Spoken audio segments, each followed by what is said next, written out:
Hey, what's up, everybody? Mike here with Sky's the Limit podcast. Today we have an awesome guest, Jon Farling. Jon was able to escape the rat race in 2020. He acquired 3 self-storage facilities in Ohio.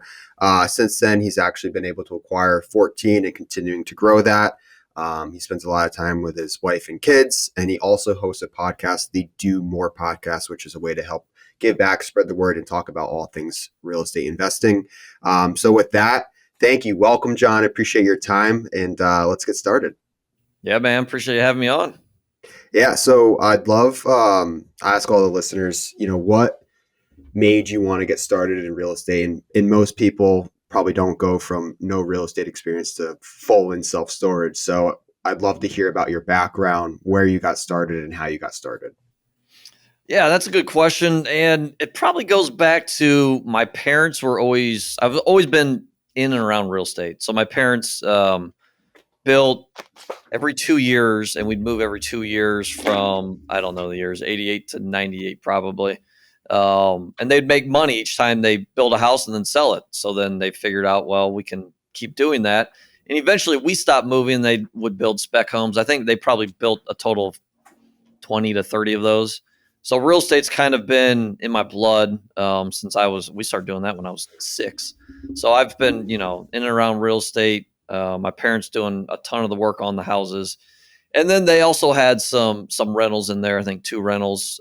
They didn't work out the way they should have, but they did have rentals. So kind of fast forward a little bit, I was in an outside sales job from 2006 to 2020, 2 different jobs, but outside sales, both of them. And I kept feeling an itch towards real estate. And then what really got me to kind of dive into it was we were having our first daughter. She was born in 2014. And leading up to that, I'm kind of looking at financial calculators, retirement calculators, and I'm running the math, and I'm like, I'm never going to retire. And if I do, it's going to be like when I'm 75 or 80, and what I will be bringing home will be less than what I'm making now. And I made pretty decent money. So I saw that, and it just didn't sit right with me. And then I think I just started to, Google search, what can I do to make some passive income? And I think the biggest thing that came up was bigger pockets. So around 2014 was when I really started diving in, and kind of fast forward a little bit, 2015, 16, 17, 18, bought 1 single family per year, and did a flip in there too. And realized, you know what, real estate investing does work. I just need to scale this thing. And I was not scaling with residential. So long story short, found self-storage, and was able to quit my job after basically a year of being in self-storage. Yeah, it's amazing. So I've interviewed a couple people in the past that all own self storage like you, but I know the multifamily investing scene, the numbers, the cash flow. No one has really ever talked about what the cash flow is like in a self storage facility. So, if do you feel like, are you able to walk me through some numbers and walk For through the sure. listeners what you're buying it for, maybe what your down payment was like, what your expenses are like, and what the cash flow is like? Just a general. It doesn't have to be a home run deal, just a run of the mill deal. Yeah, so it's definitely changed. When I started looking in, I guess 2018, I'm in Columbus, Ohio. I started looking in Columbus, which is a bigger city, and I thought I kind of missed the boat. I'm like, okay, storage kind of blew up, and kind of grew up as an asset class. I was thinking back to like 2014, 15, so I thought I missed the boat, and then stumbled upon a guy named Mike Wagner who does some coaching, and he directed me towards smaller, more rural towns. So I started looking at towns with 10 to 50,000 people in them. And I was probably the first person to reach out to these people. And they're like, please take this dump off my hands. I don't know what I'm doing. They didn't admit they didn't know what they're doing, but they didn't know what they were doing. No software. They're running everything out of like milk crates, paper files, all that stuff. So that's kind of it's changed a lot since then. So my deals back then when I started buying is way different from now. Um, deals now are more, and storage is different because you've got real estate and it's a business. So Hmm. right now is our slow time, at least in Ohio. The past 30, 60 days, we've had, I don't know, percentage, at least, I don't know, 4 to 5% of people have probably moved out portfolio wide. So significant drop. So tough to give you numbers. I'll do Like, my how best. about like, are you buying, buying a 100 unit facility for $1 million, and it cash flows XYZ, something, Yeah. something like that. So, and again, it's so all over the place. So I'll give you kind of a deal I'm looking at right now. We've more or less agreed on terms. Purchase price is around 2.4. It's going to be seller financing, which is different, and I could go into a Yep. bunch of this. My first few deals, I did SBA, so you can do SBA loan, which is small business loan, and bring less of a down payment. I did that. I brought 15% to 2 deals. Another deal I brought, I think it was like 3%. We don't Yep. have to get into all that unless you want to, but um, definitely can do conventional lending, 25% down, which is what I'm doing with this newer deal. However, I'm also having the seller finance my down payment. So the Yep. numbers do look a little different there. But I am looking for at least a 20% cash on cash return just through the cash flow. So I'm looking to get my money back, whatever my down payment is. I'm looking to get that back within 5 years through the cash flow. That doesn't Okay. include, that doesn't include any appreciation at all. It's just strictly Right. cash flow.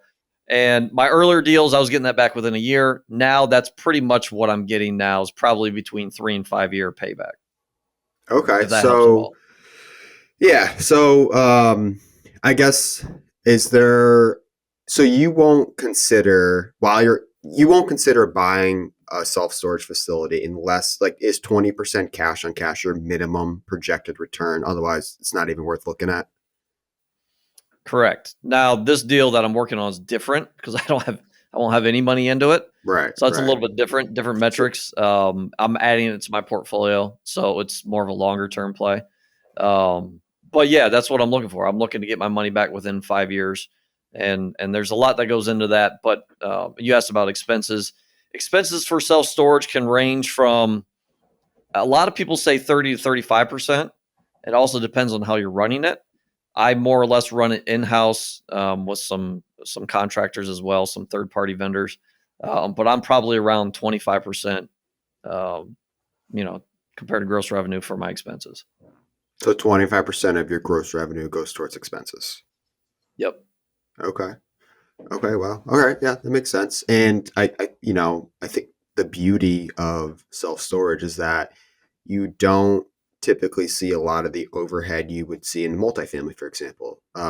You don't have people doing dishes and their P trap leaks, and then it's coming down to the ceiling of the unit below you, and then you have to fix the sink, and now you have new sheetrock and toilets and sewer lines backing up because they flush non-flushable wipes down the toilet. Like, you get all of these things in multifamily that you don't see in self storage.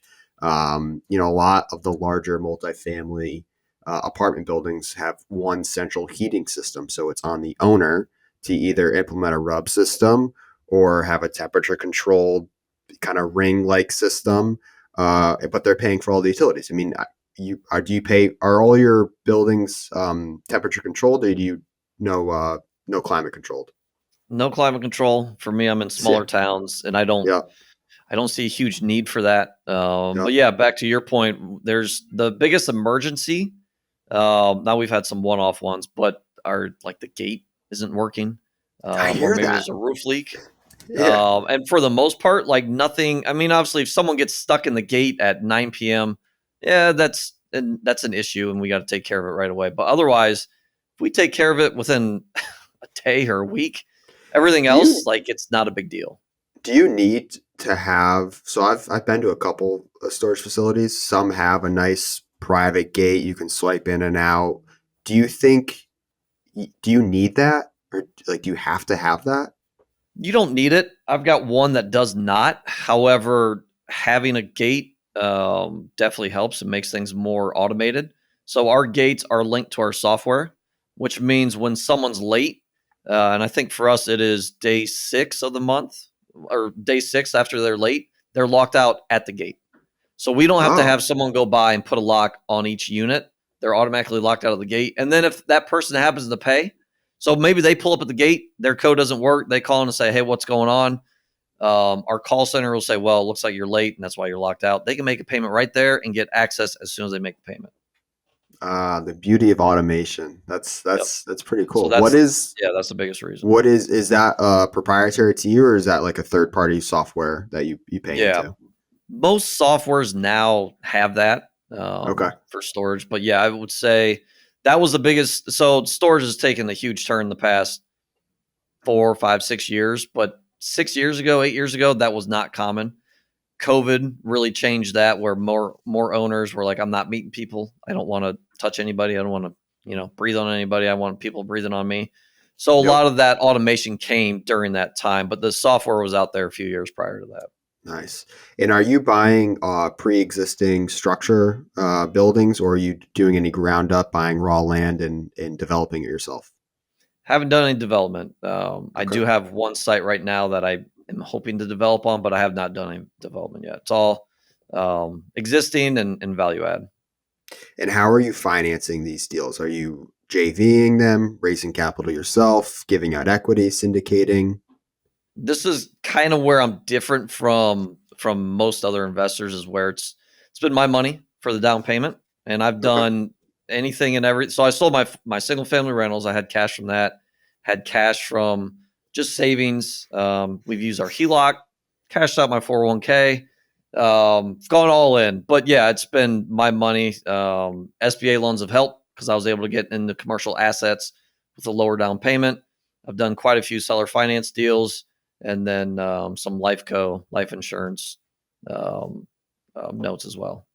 Nice. And now are you kind of branching out of Ohio to find these deals, or are you still pretty much in I'm still Ohio? sticking to Yeah, I'm still sticking to Ohio. It makes sense. I've been getting enough leads to where it's, I guess, satisfied my hunger Yep. to continue to grow.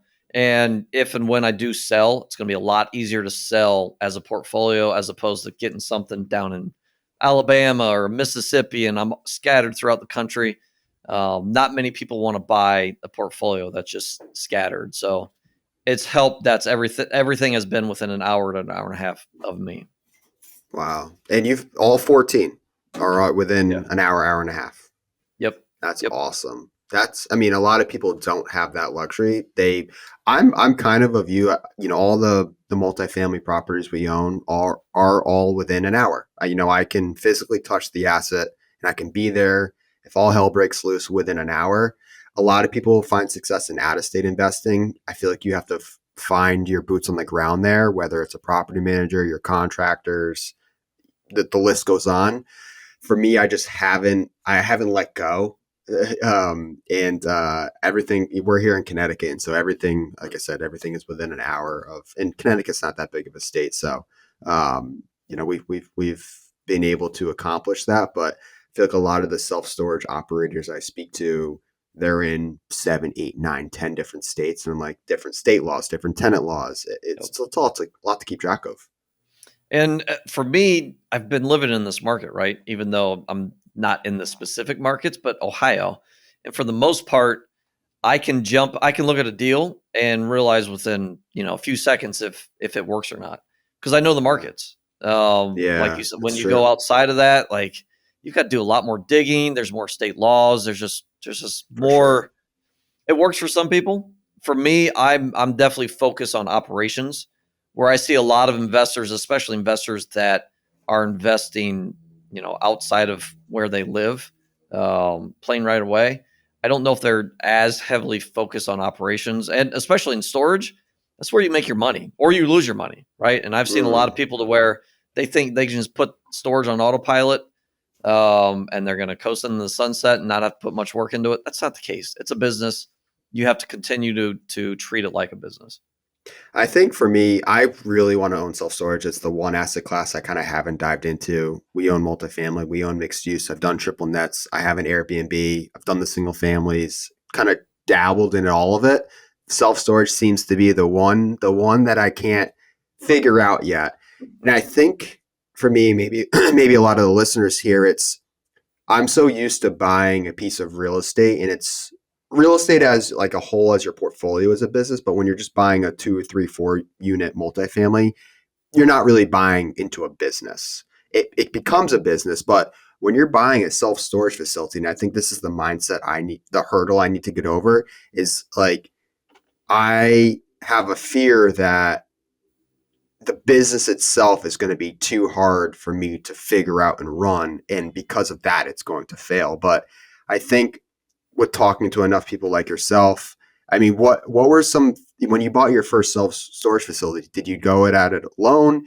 Did you have partners who kind of knew what they were doing? Because not only are you bringing the down payment, now you got to run the business, you got to run the asset itself, and you're probably not buying turnkey, beautiful, run self storage facilities. You're buying a value add, so you got to implement some of the third party software that you mentioned. Or, I mean, how did you go about your first deal? Yeah, so it's been all me, and then Yeah. hiring good people too. But I'll take the opposite approach of I think you should stick with what you're doing, what you're good at. Because I see, and I've been involved in a lot of masterminds.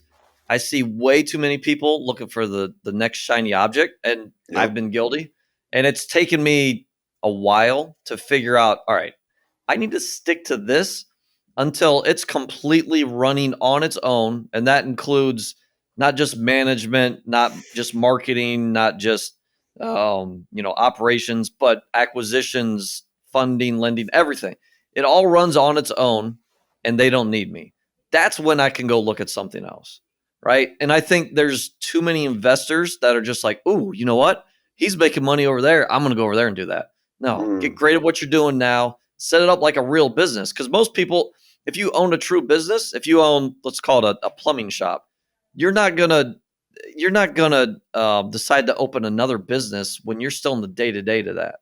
So why do we do that as real estate investors?